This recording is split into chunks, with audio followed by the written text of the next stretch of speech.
உலக தமிழ் சொந்தங்கள் அனைவருக்கும் யூடியூப் நேயர்களுக்கும் எஸ்வி ராஜனின் மாலை வணக்கம்.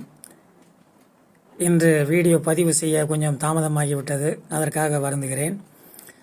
இப்பொழுது வெயிலில் அலைந்துவிட்டு வீட்டிற்கு வந்தவுடன் தண்ணீர் அருந்ததனால் ஏற்பட்ட ஜலதோஷம், அல்லது மழையில் நனைந்ததால் ஏற்பட்ட ஜலதோஷம், அல்லது எந்த காரணத்தான் ஐஸ்கிரீம் இந்த மாதிரி கூல்ட்ரிங்க்ஸ் சாப்பிட்டதுனால ஏற்பட்ட ஜலதோஷம், மூக்கு ஒழுகுதல், தொடர் தும்மல், தலைவலி, தலைபாரம், இந்த விஷயங்கள் சரியாவதற்கு வீட்டில் செய்யக்கூடிய ஒரு எளிமையான அனுபவ ரீதியான ஒரு மருத்துவம் எல்லோருக்கும் தெரிந்தது தான்.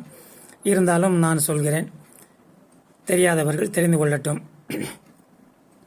ஒரு சில்வர் பாத்திரத்தில் ஒரு 2 லிட்டர் தண்ணீரை ஊற்றி நன்கு கொதிக்க வைத்து, கொதிக்கும்போது ஒரு கைப்பிடி வேப்பிலை அதில் போட்டு, கீழே இறக்கும்போது ஒரு சிட்டிகை மஞ்சத்தூள் போட்டு தரையில் அமர்ந்து ஒரு பெட்ஷீட்டால் உடல் முழுவதையும் மூடி ஆவி பிடிக்க வேண்டும்.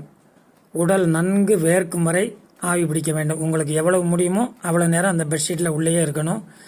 ரொம்ப மூச்சு திணற மாதிரி இருந்தால் பெட்ஷீட்டை எடுத்துகிட்டு கொஞ்ச நேரம் கழித்து மறுபடியும் ஆவி பிடிக்கலாம். அப்படி ஒரு நாளைக்கு 2 தடவை அல்லது 3 தடவை ஆவி பிடிக்கும்போது உடம்பு பூரா வேர்த்து அந்த உடம்புல இருக்க கெட்ட நீர் பூரா ரோமத்துவாரங்கள் அப்படியே வெளியே வந்துடும். நம்ம குளிச்ச மாதிரியே இருக்கும். அப்படியே நம்ம தலை தூத்துற துண்டை வச்சு அப்படியே ஒத்தி எடுக்கணும். நல்லா அழுத்தி துடைக்காமல் மேலே முகத்துலேருந்து கழுத்து, உடம்பு பூரா கை கால் எல்லாமே நல்லா ஒத்தி எடுத்துடணும். அப்படியே காலையில் ஒரு ட்ரிப்பு, இரவு ஒரு தடவை, மறுநாள் காலையில் 3 தடவை ஆவி பிடிச்சிங்கன்னா அந்த மூக்கு ஒழுகுதல், தொடர் தும்மல், ஜலதோஷம், தலைவலி, தலைபாரம் இதெல்லாம் சரியாகிவிடும். அதற்கு அடுத்தபடியாக 2 லிட்டர் தண்ணீரில் கொதிக்க வைத்து ஆர்எஸ்பதி ஒரு 5 சொட்டுகள் ஊற்றி இதே முறையில் ஆவி பிடித்தாலும் அந்த வேர்வை வந்து வெளியே உடலில் உள்ள கெட்ட நீர்கள் அனைத்தும் வெளியேறிவிடும்.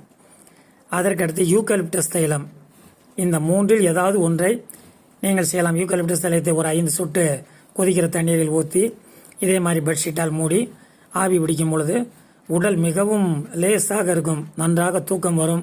தலைபாரம், தலைவலி எல்லாமே குறைந்துவிடும். ரொம்ப அதிகமாக இருந்தால் ஒரு 2 தடவை, 2 நாள் காலை மாலை, மறுபடி மாலை, மறுநாள் காலை மாலை, மறுநாள் காலை 2 தடவையிலே அது சரியாயிருச்சுன்னா அதோட போதும். அதுக்கு மேலே பிடிக்க வேண்டாம். முக்கியமான விஷயம், ஆவி பிடிக்கும்போது கண்களை நன்றாக மூடிக்கொள்ள வேண்டும். ஏனென்றால் சில பேர் கண்களில் ஆப்ரேஷன் செய்திருப்பார்கள், கண்ணில் லென்ஸ் வச்சுருப்பாங்க. அவங்களுக்கு இந்த ஆவி வந்து அதில் படக்கூடாது. அதனால் கண்களை நன்றாக மூடிக்கொண்டு ஆவி பிடித்து பெட்ஷீட்டை எடுத்துகிட்டு வெளியே வந்த பிறகு நீங்கள் முகத்தை நன்றாக துடைத்து விட்டு அதன் பிறகு கண்களை திறந்து கொள்ளலாம். இது மாதிரி செய்து பலனடையும்படி உங்கள் எல்லோரையும் அன்புடன் கேட்டுக்கொள்கிறேன். நன்றி, வணக்கம்.